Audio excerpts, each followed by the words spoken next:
Hello, friends. We're delighted you could join us. Hi, everyone, and it's a beautiful day in our neighborhood. It is so beautiful. Yes, we've had some rain over the weekend, and this time of the year, though, we can almost always expect a beautiful day in our neighborhood. It's so lush and beautiful and such a sensuous month. I love May. It truly is. And we have an upcoming 3-day weekend. We do. Hope you have something special planned, whether it's getting together with the family or working out in the yard or the garden. Yes. Either one. It was wonderful. Just to take a little time for yourself. It's a great time to take time for yourself. And I think it's a great month to think about pleasures because it is such a sensuous month. So thinking about, what brings you pleasure. I think sometimes we get so busy in our lives that we don't stop to do the things that bring us pleasure, and life is short.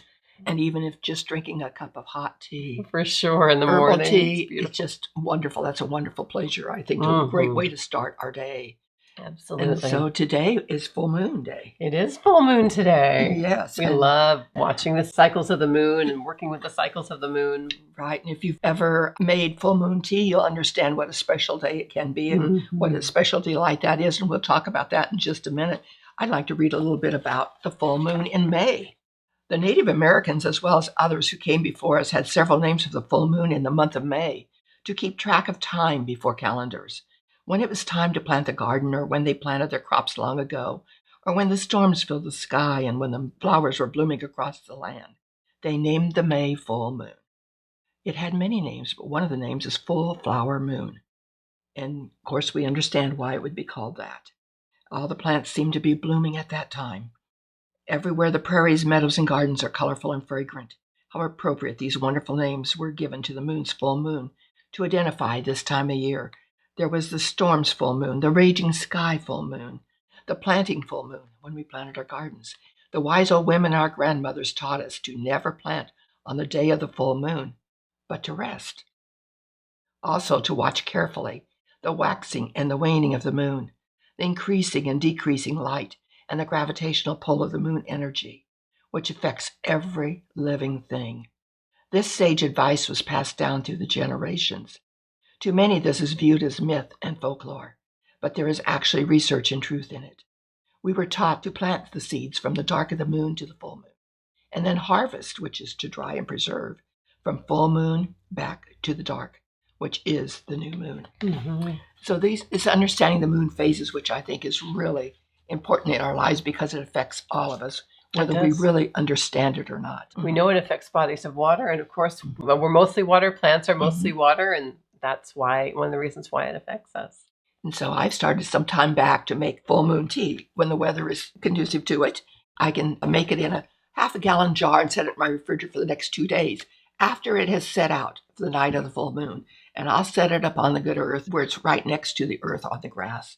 And I will add to that jug or jar a handful of lemon balm that we grow in the garden. I'll add maybe a sprig or two of lavender if it's blooming, and also a little bit of spearmint, maybe a few rose petals, anything like that, and then fill it with filtered water and just set it out there to get the moon rays into it, all the energy that comes from it. And the magic. Yes, and the next day then I can strain it out and set it in the refrigerator. It's good for a couple of days. It's just wonderful. Yes. And if you'd like the full directions for it, it is in the May chapter of the Good Earth Gatherings from the Good Earth book. Yes, it is. Mom's Gathering from the Good Earth book. So do read about that and do make your full moon tea. You'll be glad you did. Yes, it's a great day to do that. And we always count the full moon as the day before and the day after. So you can make it any of those days, yesterday, today, or tomorrow, or all 3 days combined. Depending on if you have a crowd you want to. That's right. A quart of full moon tea, or a half gallon, or a gallon of full moon tea, which is what we often will make as a gallon, so the whole family can drink it. And your guest will does wonder, what is this? It tastes so good. It is always the remark I will get. Yeah, because people have heard of sun tea, but most people haven't heard of moon tea. Yes. It's a great way to do it. And this coming Saturday, and every May 25th since 2003 is also World Tarot Day. And many of you know that I teach tarot. I enjoy tarot and I love teaching tarot. And World Tarot Day was established to help dispel some common myths and misconceptions about tarot and to promote the understanding and appreciation of what tarot is. It's a card game, actually, that was developed in the 1400s in Italy called tarocchi. And our modern tarot is based on a deck that came out in the early 1900s. It was really designed instead of a card game as a deck for self-development. And so that's all modern tarot decks are pretty much based on this Rider-Waite-Smith deck. And it's used today for divination and self-discovery. And I've loved it. It's had a great impact in my life. And I think that it's becoming more and more popular. And a lot of people say, that they're scared of tarot, or they were taught to be fearful of tarot. And here's how I look at divination. A lot of what we do is about reclaiming ancestral wisdom, connecting people with nature and with the herbs, and learning how to empower ourselves with herbs. And also, I think divination is part of that, because all of our ancestors, no matter where they hail from, either they or somebody in their village practice divination. It's just a time-honored thing to do. Here's how I like to think about it. Prayer, I think of as talking to the divine.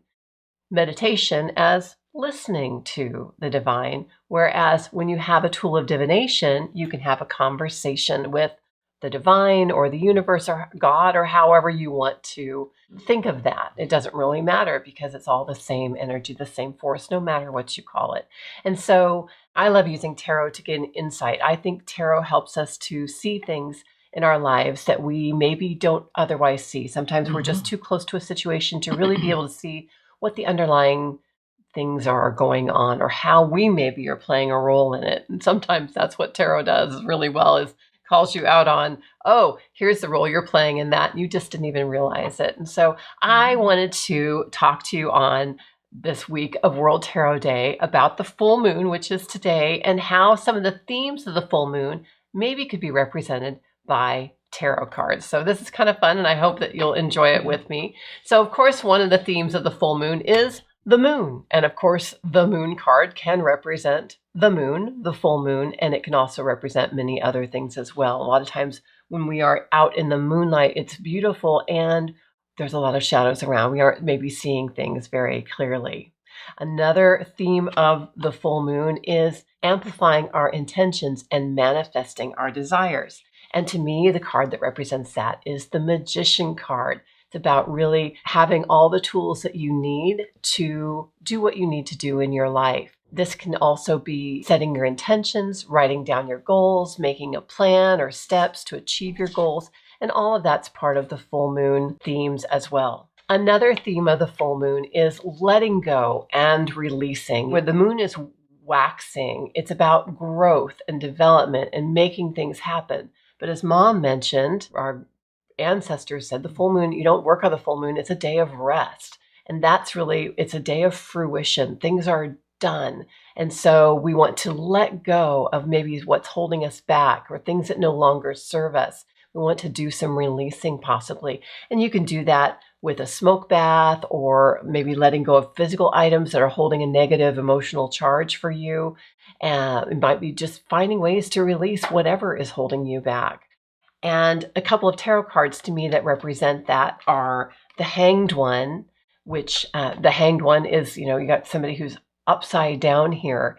And so sometimes that's just stasis. It's just being okay with being where you are. It can be a lot of different things too, but that's one of the meanings that it can take. And then another card that means that to me is the Tower card. And the Tower card is one of what I call the tarot scary cards. It's one of the cards that you'll always see. If you see a tarot deck come out in a TV or a movie, you're going to see three cards: Death, the Devil, and the Tower, for sure.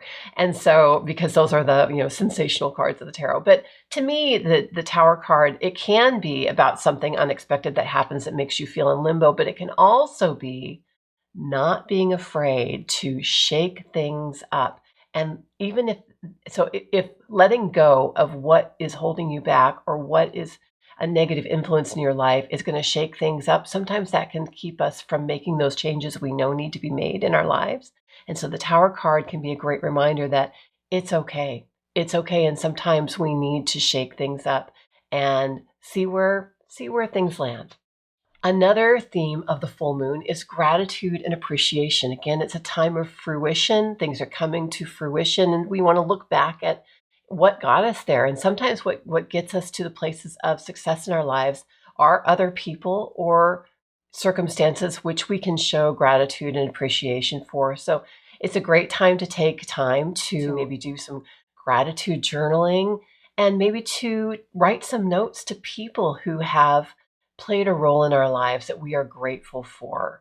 We can also do prayer and journaling and art and all different types of things to recognize and express gratitude and appreciation for what we have in our lives. And to me, a couple of cards that can also represent that in the tarot are a couple of the tens.